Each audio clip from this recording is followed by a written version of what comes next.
procurador César Azabache hace algunas semanas en este programa planteó una salida que suena bastante razonable. Que la fiscal de la Nación, curiosamente hoy seguida por drones en su casa, le pida a la Corte Suprema y le explique además que el presidente Castillo, investigado por su despacho, está interrumpiendo la labor de investigación, la labor de la Fiscalía. Y por ende, le pide su suspensión. Más o menos así era, ¿no? Exacto, exacto. Buenas noches, ¿cómo estás? ¿Cómo estás, Jaime? ¿Qué tal las horas? Una cuestión previa. En el tema de fondo, el marco, sin duda, es el anticipo de elecciones generales. ¿Cómo llegar a eso? La paradoja a resolver es que las elecciones generales o el cambio en el calendario electoral depende del Congreso.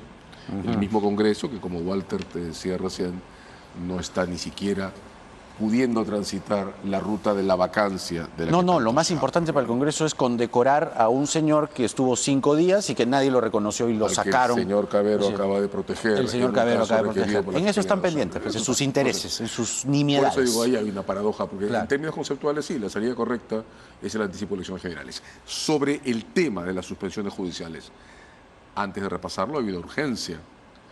En estos 2 días ha quedado clarísimo, también lo has repasado ya, que el presidente de la República ha removido a un ministro que estaba acatando una orden de la Fiscalía, conformar un equipo especial para que le investigue y ubique a los prófugos a los que yo también creo está protegiendo al presidente.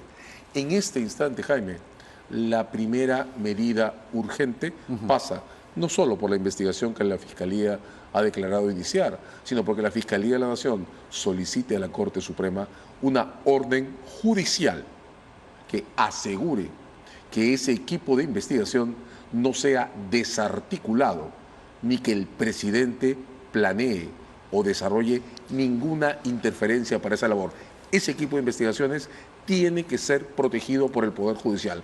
Y esa es una orden, que se le llama en el lenguaje legal de no innovar, una orden de abstenciones para que ni el presidente ni el nuevo ministro del Interior lo pueda tocar.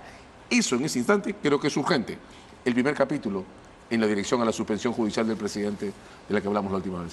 Sí, y lo que te decía también antes de entrar al aire, ustedes, los hombres y mujeres del derecho en el Perú, van a hacer historia, porque no existe precedente legal. Ustedes siempre trabajan con los precedentes, con la jurisprudencia, etcétera, en todas las sociedades de Occidente. Y ustedes tienen que escribir la historia desde las leyes. Nosotros nos encargaremos de escribir la historia desde el periodismo y así, cada quien desde sus fueros. Pero lo que tienen que hacer ustedes es fundamental. No hay leyes para una situación así. Nunca ha habido un presidente investigado. Todo es nuevo, todo es desde cero. Entonces, esta salida, ¿por qué no tiene el consenso? Me no perturba eso. Todavía. Porque las medidas nuevas se forman y el consenso se organiza. Hay que decir 2 cosas, Jaime. Lo primero, voy a resaltar el punto del que partes. Es la primera vez, ya lo hemos dicho la vez anterior aquí, que se investiga a un presidente de la República. Se le está investigando en un marco que el Congreso no quiso ver el año pasado, cuando se discutieron todas las reformas legales y constitucionales que había que hacer para facilitar el procesamiento de las crisis que Castillo ya estaba desplegando. Se habló de la reforma del artículo 117, que tiene las protecciones constitucionales para el presidente en el Congreso. Hablamos también, presentamos también los caminos de reforma legal al Código para facilitar procedimientos de investigación. El Congreso no ha querido ver nada sobre esto, de modo que es cierto. Esta investigación, la primera en la historia de nuestra República a un presidente en ejercicio, se está construyendo en base a decisiones que tendrán que ser validadas por tribunales, en una orfandad total de leyes que el Congreso ha provocado. Pero si esa es la ruta, entonces hay que seguirla e ir paso a paso. Ya se emitió la investigación y hay una orden judicial que la tolera. Ahora habrá que construir las medidas de protección a esa investigación. La meta, creo, sí, es validar la suspensión judicial del presidente como una institución. En el camino, el primer paso, creo que tiene que ser obtener esta orden de protección al equipo de investigación que está ahora bajo ataque. Claro, pero explícanos cuál sería el soporte constitucional para la propuesta que planteas, es decir, la suspensión judicial. ¿Cómo se construye la suspensión pues, judicial? Porque le pueden decir a un juez que es un sedicioso, que es un golpista. Por supuesto. En primer lugar, la Constitución tiene un esquema muy fuerte de separación de competencias entre la investigación del delito, que está entregada al Ministerio Público, que es un órgano constitucional, y las infracciones o los juicios políticos o decisiones políticas que están entregadas al Parlamento. El 117, que tanto se ha discutido en este tiempo, el artículo sobre las protecciones al presidente, tiene un texto que mezcla todo. Pero cuando se mira la Constitución en completo, en la fórmula, la estructura, está muy clara la separación entre las labores de la Fiscalía y las del Congreso. Eso significa, para comenzar, que es el Ministerio Público el que decide los aspectos penales de una investigación, no el Congreso, para comenzar. En segundo lugar, los tratados sobre derechos humanos y sobre corrupción forman parte del núcleo esencial de la Constitución. Y los tratados sobre corrupción tienen cláusulas muy claras en punto a que la impunidad debe ser combatida desde todas las esferas del Estado. Desde esos dos fundamentos está construida la investigación al presidente que el fiscal de la Nación, Pablo Sánchez, el anterior, autorizó, impulsó, decidió lanzar. Desde esos dos puntos está la validación que esa investigación ha tenido al judicial. Déjame decir esto, Jaime. La investigación preliminar al presidente de la República no está en la Constitución del 93. Lo que está son las atribuciones del Ministerio Público. Lo que está es la validez de los tratados internacionales que firma el Perú como leyes de la República. Esto es una investigación construida sobre principios. Primera cuestión. Claro, porque lo que dice la Constitución es que un presidente no puede ser acusado. Sí, de ahí la interpretación a que sí pueda ser investigado. De acuerdo, porque pero es una interpretación reciente, porque ningún fiscal de la Nación en la historia se había atrevido a investigar a un presidente. Ni desde el 93 al 2000, ni del 2000 en adelante. No. Hasta el caso Vizcarra, con la autora Ábalos, la teoría que predominó fue aquella que asumía que como al fiscal, perdón, como al presidente no se le puede acusar, entonces el fiscal no le puede investigar. Y debo decir, Jaime, todas las teorías legales, todos los comentaristas de la Constitución y del Código Procesal pensaron que así tenía que ser, hasta que los casos Odebrecht nos pusieron delante de los ojos que la presidencia de la República también podía ser un factor de organización de redes de influencia y de comisión de actos de corrupción. La teoría de las protecciones del presidente de la República han caído hasta donde ahora están a partir de los casos Odebrecht. Y por supuesto, estalla todo este cambio de aproximación a lo que significa el derecho cuando vemos en tiempo real, después de haberlo visto como evento del pasado, en los casos Odebrecht, que un presidente de la República se atreve a hacerlo delante de nuestros ojos. Claro, claro. Entonces, a partir de ahí está la investigación. Regla número 1, si un fiscal tiene atribuciones para investigar, tiene que poder proteger esa investigación. Primer resultado de este último tiempo, el señor Silva, exministro de Transportes, tiene una orden de arresto preliminar. Esa orden de arresto preliminar, Jaime, tampoco está en la Constitución. ¿Cómo la ha construido el juez de la Suprema que la autorizó?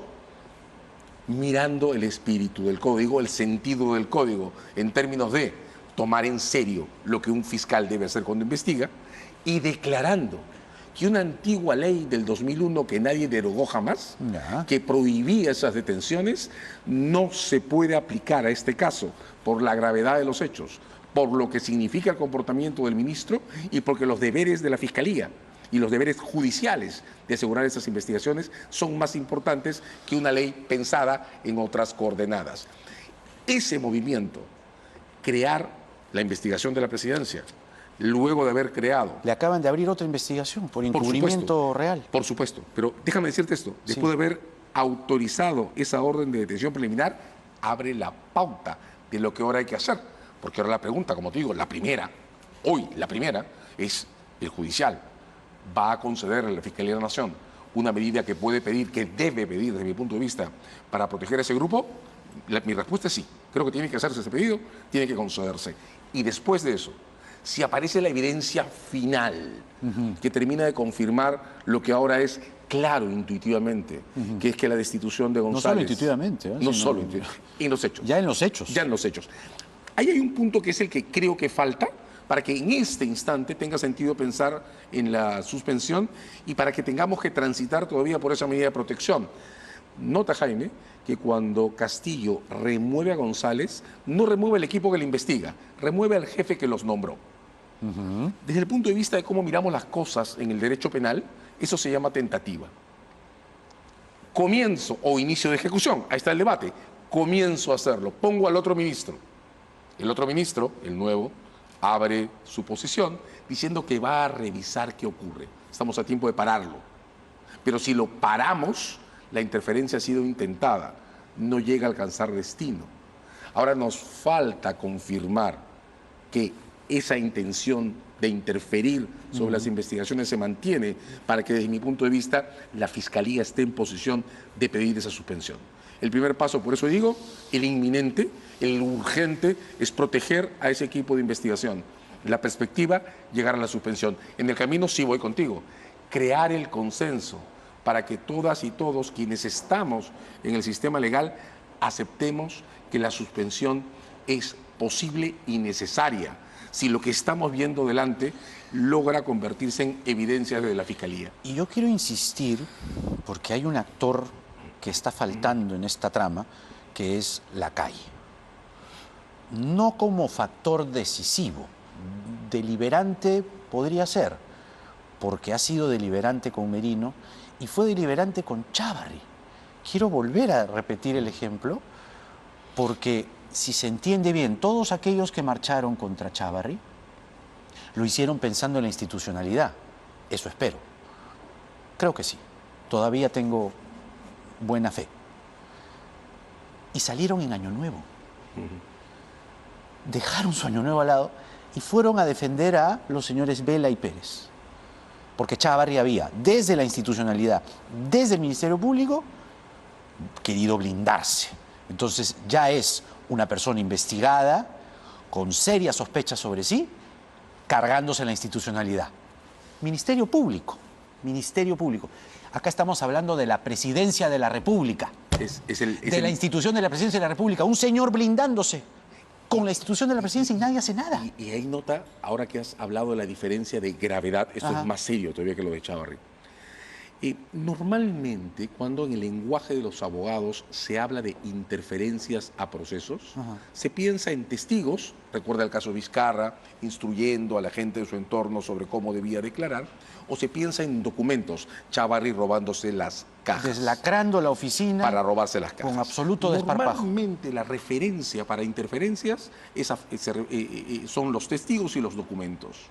Lo que hace el señor Castillo es desestructurar un aparato del Estado, el Ministerio del Interior, para manipularlo y convertirlo en factor de interferencia. Eso es más de lo que la legislación penal ha concebido posible siempre.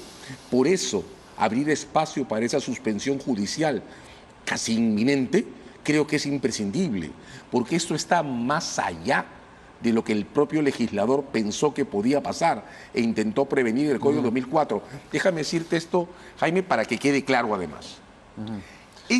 La naturaleza de esta afrenta es tan grande que, desde mi punto de vista, ninguna teoría ni prohibición legal pensada antes puede impedir que sea la Fiscalía quien pida esta suspensión a un juez. Esto es demasiado serio para que querramos abordarlo con pruritos formalistas o teorías formadas, organizadas, discutidas en otros contextos.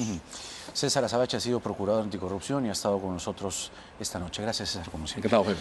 Vamos a la pausa y, como lo anunciamos, ya está con nosotros. Volvemos para conversar con el escritor y periodista Santiago Roncagliolo. Esto es Octavo Mandamiento en el horario estelar de Canal N. Ya venimos.